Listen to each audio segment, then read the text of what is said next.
Bonjour à toutes et à tous, j'espère que vous allez bien. Je suis heureuse de vous retrouver aujourd'hui dans Histoire de femmes, édition spéciale mixité entrepreneuriale. Je vous rappelle que Histoire de femmes est produit par RBK Media, un média libre et indépendant. Ce mois-ci, nous explorons le thème du mindset, de la réussite et de l'entrepreneuriat. Et cette semaine, j'interviewe Juliette Siozak, qui est la fondatrice de Mon Moment Magique.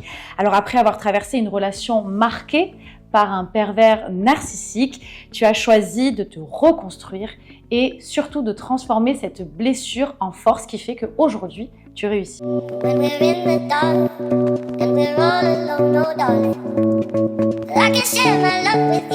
Bonjour Juliette et merci d'être avec moi. Bonjour tout le monde. Merci d'être avec moi. Alors avant de parler de ce que tu fais aujourd'hui, est-ce que tu peux revenir sur ton parcours initial?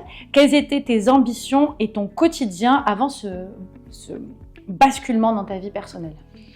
Alors, pour repartir du début, moi j'ai fait Sup de Co Marseille, qui a changé de nom 10 fois depuis. J'ai ensuite travaillé pendant 10 ans dans des agences de communication avec un rythme de vie, avec un de rythme très intense. Tout était toujours dans l'urgence, beaucoup de temps de charrette la veille pour le lendemain.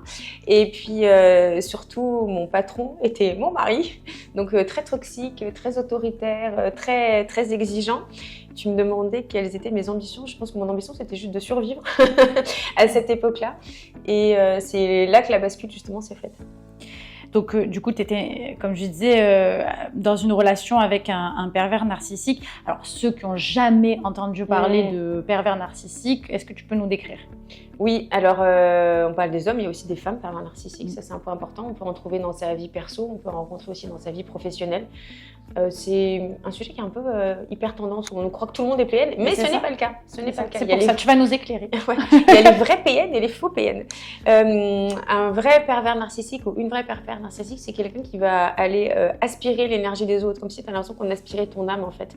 C'est des gens qui vont souffler le chaud et qui vont souffler le froid, qui vont t'encenser et 5 minutes après ou le lendemain te détruire en fait, t'insulter, te rabaisser.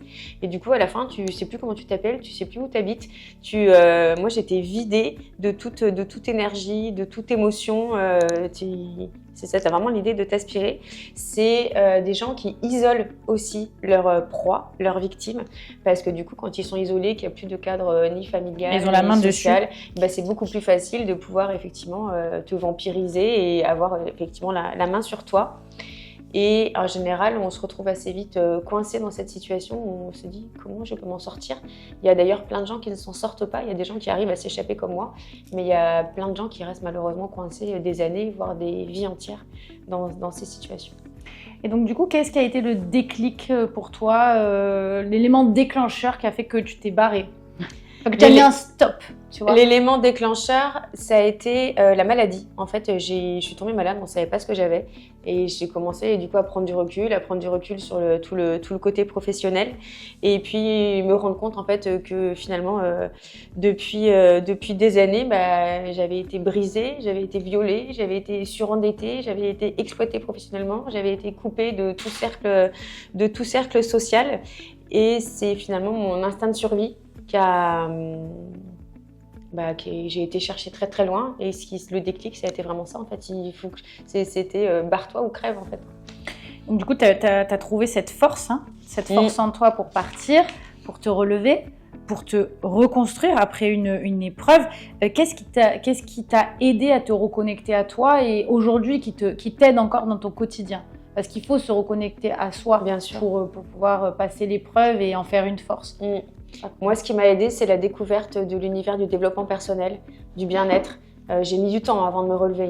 Pendant 2 ans, une fois que j'étais partie, j'ai un peu vécu la traversée du désert. Tu avais des enfants? J'avais une petite fille à l'époque, j'en ai 2 maintenant. Mais du coup, c'est aussi l'amour de ma fille qui m'a aidée aussi à tenir, et puis la responsabilité de maman, de devoir aussi assurer. Et ta question, c'était qu'est-ce qui m'a aidée à me reconnecter à moi-même? C'était plein de routines bien-être que j'ai mis en place dans ma vie, que j'ai mis en place avec ma fille, de prendre soin de moi. Et c'est ce qui m'aide aussi vraiment aujourd'hui. Et c'est ce qui a fait que tu as créé la marque Mon Moment Magique. Alors, je vais te laisser nous expliquer ce que c'est, parce qu'aujourd'hui, cette marque rayonne bien au-delà de ce que tu pouvais imaginé Complètement, au départ. Donc, est-ce que tu peux nous raconter la genèse de ce projet? On comprend bien que c'est issu donc, de ton histoire, de ce que tu avais commencé à mettre en place pour toi, pour ta Tout à fille. fait. Et, mais qu'est-ce qui t'a donné envie de transmettre ça? Tu vois? C'est parti d'un cercle de femmes. Alors c'est bien, on est dans Histoire de femmes, on parle de cercle de femmes. Mais cette fois-ci, on est en mixité. Mais pas d'hommes dans nos cercles. Mais moi, j'ai intégré des petits garçons dans mes ateliers. Je suis partie avec les enfants parce qu'avant mon école de commerce, j'étais animatrice en colo et en centre aéré et j'ai toujours gardé ce grand attrait pour le monde des enfants et de l'animation. Et puis en fait, j'ai mixé finalement tout ce que j'avais appris de mon expérience personnelle, de comment je m'étais justement sauvée, reconstruite, comment j'avais accompagné ma fille aussi. Et un jour, je me suis dit, mais si seulement j'avais appris toutes ces ressources quand j'étais enfant. Et c'était l'envie de créer des cercles pour enfants, de rajouter plein d'autres pratiques bien-être, parce que le cercle de parole pour des enfants, Ouais, c'est pas très intéressant. Alors que si on fait du yoga, si on dessine, si on fait des jeux, si on se relaxe, si on apprend, on écoute des histoires, si on pratique la gratitude.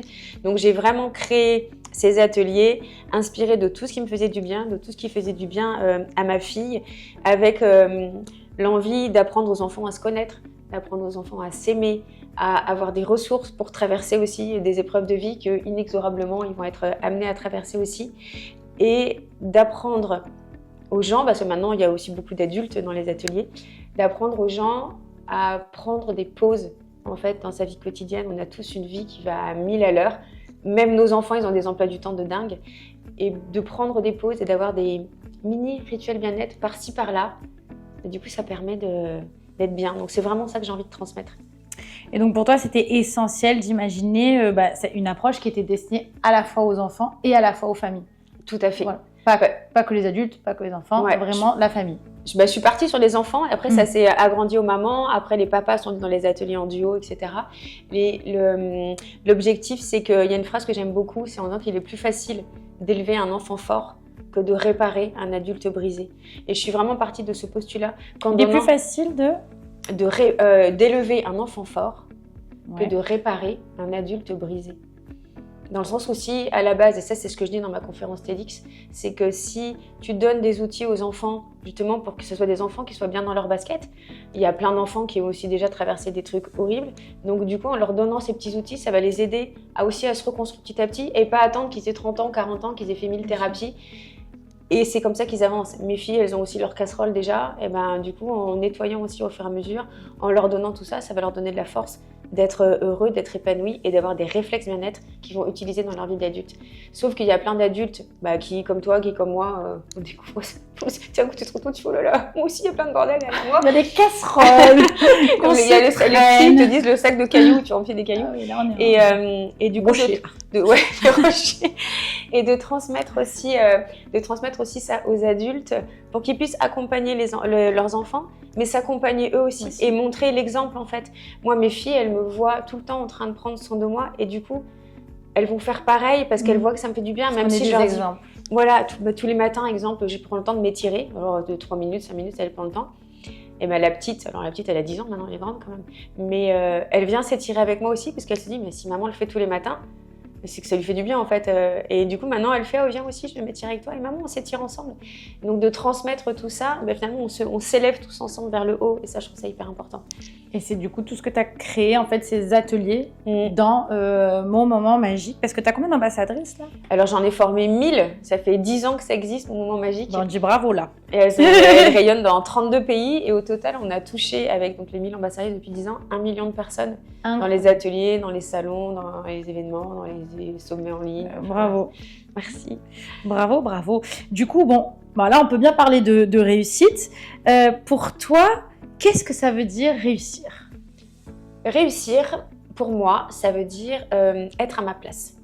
Ça veut dire être aligné. Alors, ce mot aligné, tout le monde l'emploie. Ça commence à me gaver. Mais en même temps, il est c'est hyper explicite, en fait. Et c'est d'être aligné. Pour moi, j'aime bien parler des facettes de ma vie, en fait. D'être aligné dans ma vie de femme, d'être aligné dans ma vie de maman, dans ma vie professionnelle, dans ma vie sociale, dans ma vie pour moi aussi. Je reste toujours sur ces 5 facettes. Oh, dis-nous les 5. c'est la vie de femme. Bon, alors je vais mettre en dernière d'ailleurs. En premier, c'est la vie pour soi, ma vie à moi. Donc tous les moments où je suis seule avec moi-même, où je fais des trucs qui me font kiffer.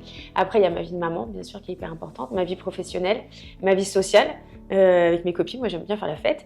Et la dernière, c'est ma vie de femme, la vie amoureuse. Bon, je la mets en dernière en ce moment. Peut-être qu'un jour, elle les mènera en premier. Mais même pas, je pense pas. Je pense que c'est vraiment le temps pour soi qui est primordial.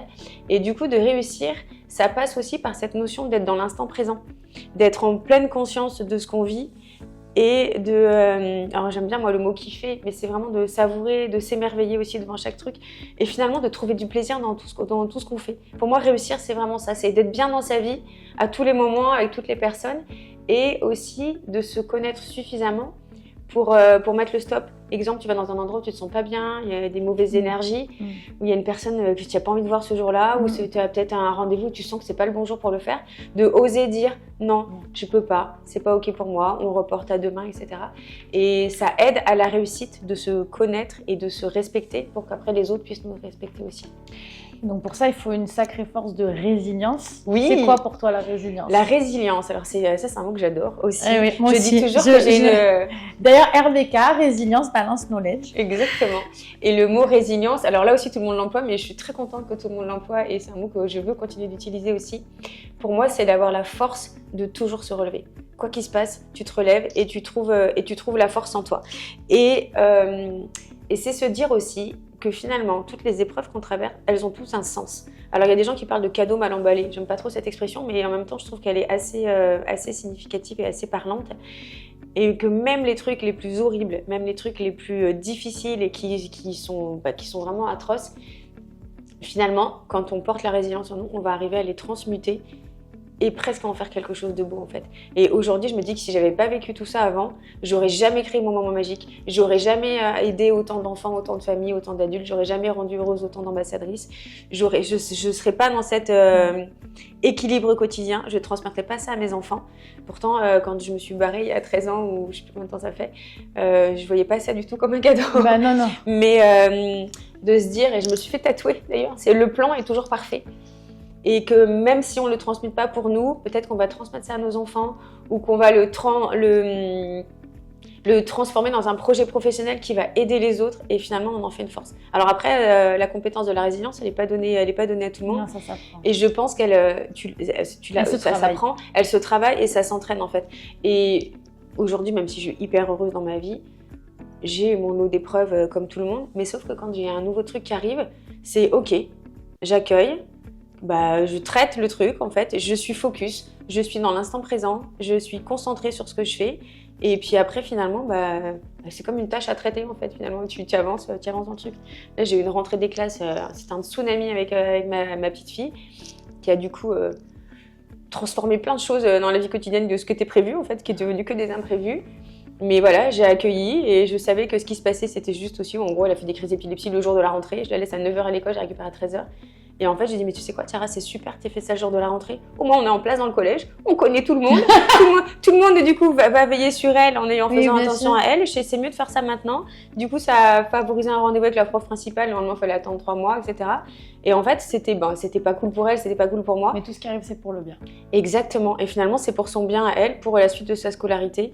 Et donc, voilà, se dire accueillir, en fait, et se dire j'ai la force de le gérer. Cette épreuve de vie m'a été donnée parce que je suis assez forte pour la vivre. Ah mais moi, je pense exactement comme ça. Donc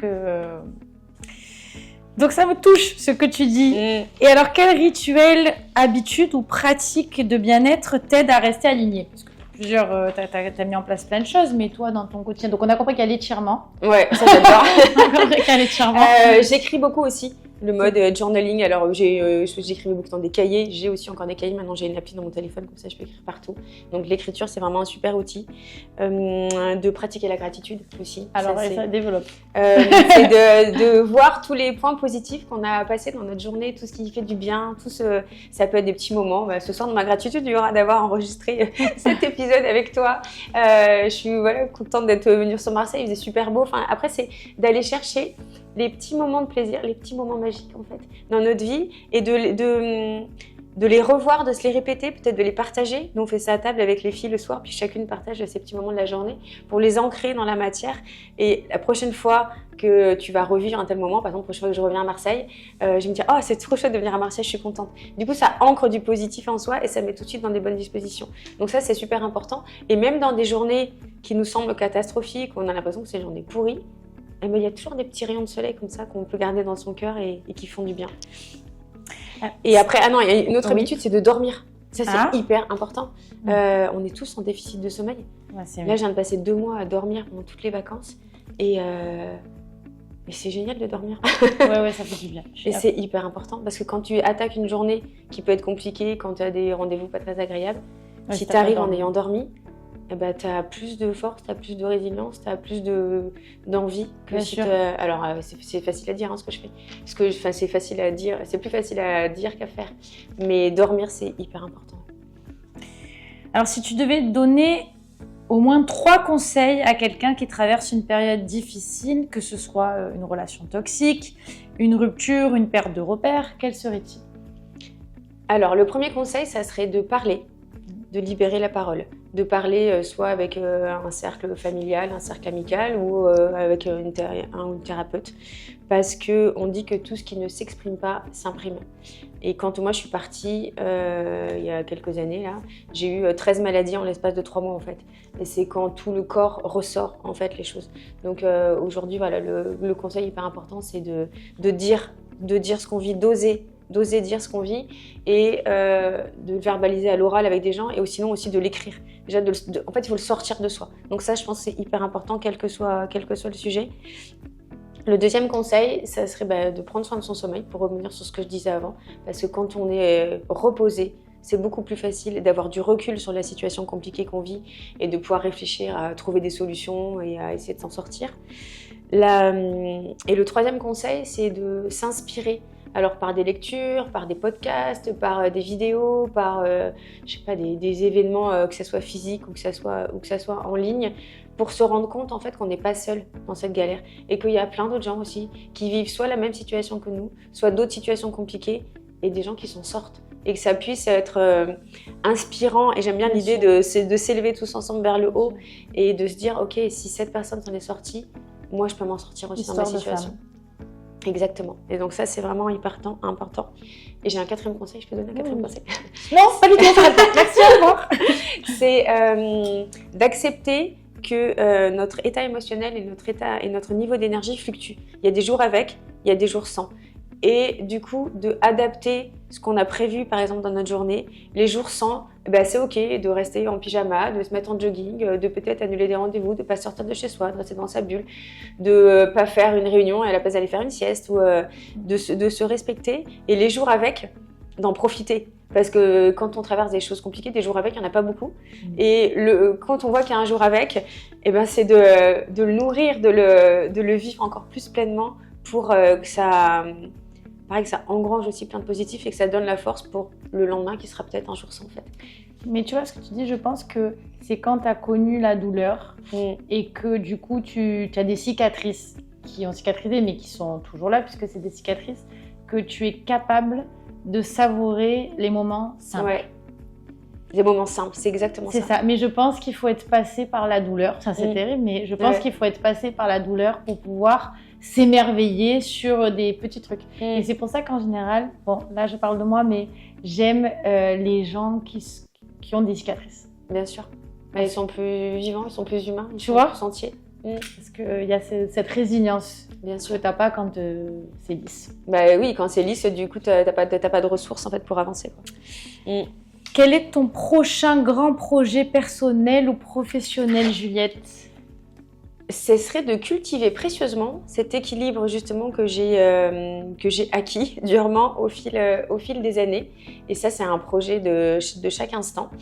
Et l'autre projet que j'ai écrit un livre pour les enfants il y a quelques années et j'aimerais beaucoup réécrire un livre pour les femmes, un mix de guides pratiques, de un peu roman initiatique. Donc j'ai déjà commencé d'écrire plein de trucs. J'ai même trouvé un éditeur il y a quelques années, puis après je l'ai mis de côté, mais c'est quelque chose que j'ai envie de remettre au goût du jour dans les mois à venir. Bah écoute, on te suit. Est-ce que tu as quelque chose à ajouter? Non, je regarde mes notes. Non, j'ai dit tout ce que je voulais dire. Merci. Merci beaucoup Juliette.